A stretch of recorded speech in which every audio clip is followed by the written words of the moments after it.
والله ما اعرف شو اقول، بس ما راح اوقف. هو لازم يجي يوم بس حبيبي الله يرحمك ويصبر اهلك عليك.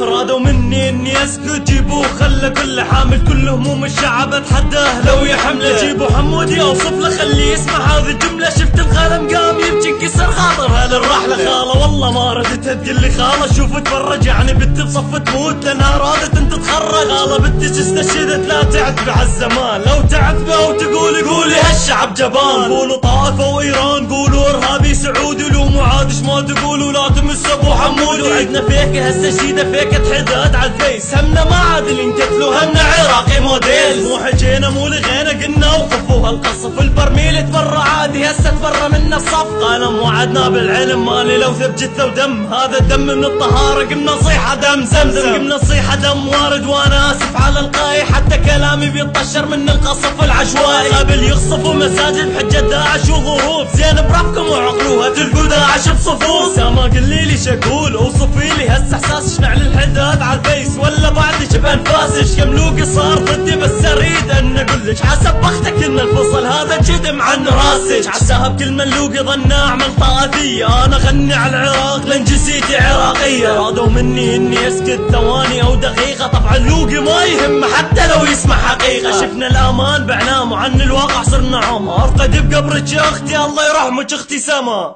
اوقف لا توقف اللحن، اسمع.